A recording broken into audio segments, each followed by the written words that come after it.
पीले दांत वाली बहू। रंजना कभी ब्रश नहीं करती थी। उसे कितनी बार उसके माँ बाप ने डांटा, लेकिन उसका कोई असर उस पर होता ही नहीं था, जिस कारण से उसके दांत पीले पीले हो जाते हैं। शादी के बाद। अरे बहू, वैसे तो तुझ में कोई कमी नहीं है, पर तेरे दांत इतने पीले कैसे हैं बेटा? कैसे मतलब? कोई सर्जरी थोड़ी ना कराई है। वो तो क्या नाम, मैं ब्रश नहीं करती थी तो पीले हो गए। अब क्या करूं? आप कहें तो लाल करवा लूं या फिर काले? यार ये क्या है, क्यों माँ से लड़ रही हो? लड़ रही हूँ? अरे मैं लड़ रही हूँ या ये बोल रही है कि दांत पीले हैं, पीले। अरे तपस्या थोड़ी ना की है इन्हें पीले करने के लिए। बकायदा ब्रश नहीं किया है 20 साल तक, तब जाकर। छी, कैसी बात कर रही हो? ये उस वक्त तो पीले नहीं थे जब हम लोग तुम्हें देखने आए थे। अरे तब साफ करवा लिया होगा डेंटिस्ट के पास जाकर। अब देखो कैसे पीले पीले लग रहे हैं। रंजना सास की तरफ गुस्से से देखती है। फिर शुरू हो गई पीले पीले पीले। अरे पीले तो तब भी थे जब मेरे हाथ का रसगुल्ला उड़ा उड़ा कर खा रही थी और बोल रही थी, लड़की नहीं गुणों का खजाना दे रहे भाई साहब आप। खैर, अब वो लोग करते भी तो क्या करते, पीले दांत वाली बहू पल्ले पड़ी थी तो झेलना तो था ही। एक दिन कीर्तन में रंजना गाना गा रही थी। अरे कमला बहन, माँ का द्वार है, यहाँ तो सब शुद्ध होकर आते हैं, फिर अपनी बहू को ब्रश भी नहीं करवाती तुम। दूर से पीले पीले दांत भक्ति में बाधा उत्पन्न कर रहे हैं। अरे कोई 2 साल की बच्ची थोड़ी ना लेकर आई हूँ मैं बहू बनाकर। अच्छी खासी लड़की है, अरे कैसे करवाऊं ब्रश? ये तो उसे खुद करना चाहिए ना। अब माँ बाप तो इसके जैसे तैसे निपटा दिए, ये नहीं सोचा कि सास कैसे संभालेगी। सास बहू को लेकर घर आ जाती है, लेकिन सोच लेती है कि अब इसे लेकर कहीं नहीं जाएगी। अगले रोज बहू कहती है, अरे क्या हो गया, मंदिर नहीं जाना क्या? कीर्तन का वक्त हो रहा है। मेरी मधुर वाणी से कान्हा जी जागते हैं और सोते हैं। आप तो जानती है ना उनकी भक्ति में कितना मन लगता है मेरा। वो क्या है ना, तबीयत ठीक नहीं लग रही है मेरी, आराम करूंगी मैं। तबीयत ठीक नहीं लग रही? अभी तो मिथुन के गाने पर नाच रही थी आप, और अब बोल रही है कि तबीयत ठीक नहीं लग रही।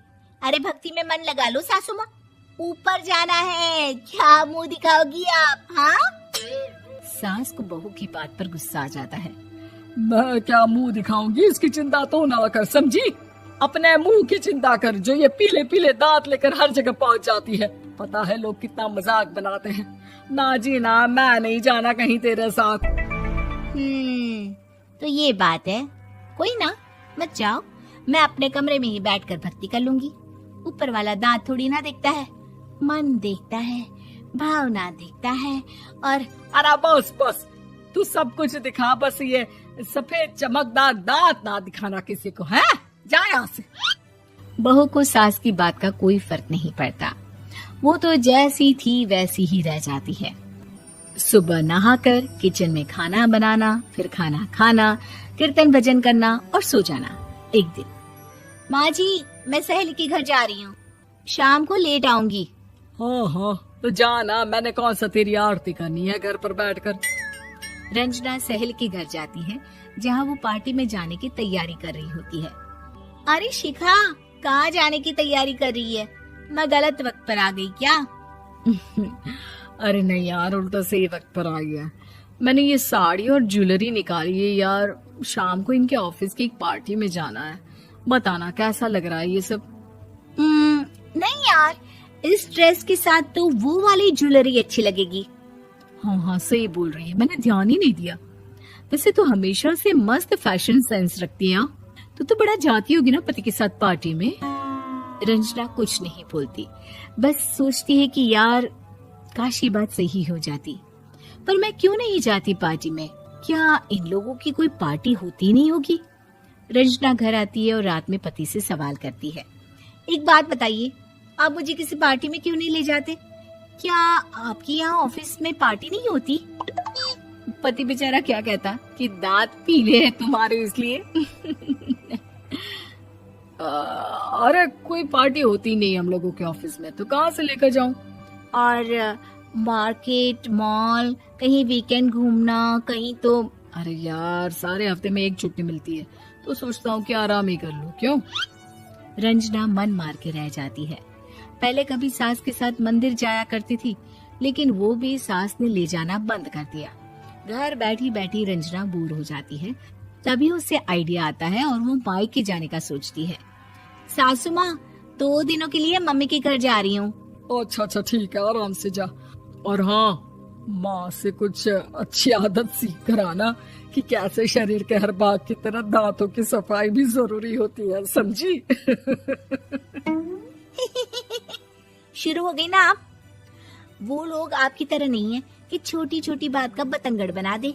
उन लोगों के लिए मैं मायने रखती हूँ, ना कि मेरे पीले पीले दांत। रंजना माँ को बिना बताए उन लोगों को सरप्राइज देती है, लेकिन जैसे ही वो दरवाजे पर पहुंचती है, अंदर देखती है कि घर वाले कहीं जा रहे होते हैं। अब माँ, काश रंजना दीदी के दांतों वाली प्रॉब्लम नहीं होती, तो वो भी हम लोगों के साथ चलती ना बुआ जी की बेटी की शादी में। हाँ बेटा, लेकिन अब उसे कौन समझाए कि उसको उसके पीले दांत नहीं दिखते, लेकिन उसके आसपास के लोगों को कितना एम्बैरेसिंग फील कराते हैं। मुझे तो कितनी बार उसके स्कूल की टीचर ने शिकायत की कि उसके साथ कोई लड़की बैठना भी नहीं चाहती, और ना ही कॉलेज में कोई उससे बात करना चाहता था। लेकिन पता नहीं क्यों उसे ये बात समझ में ही नहीं आती। कोई कमी नहीं है उस लड़की में, बस यही कि दांत पीले हैं। वो तो भला हो जीजा जी और उनकी माँ का, जो दीदी को जैसी है वैसे ही रखा हुआ है। रंजना को अपने घर वालों की बात सुनकर बहुत दुख होता है। वो सोचती है कि वो क्या करे, लेकिन फिर वो सीधा डेंटिस्ट के पास जाती है, अपने दांत चमकाती है और कसम खाती है कि वो रोज ब्रश करेगी। अरे क्या हो गया? तुम तो 2 दिनों के लिए गई थी ना, पर कोई ना, अच्छा है, चलो आ गई तो। रंजना सास के सामने आकर खड़ी हो जाती है और पूरी स्माइल करती है, उसके चमकदार दांतों को दिखाती हुई। हैं? चले मंदिर?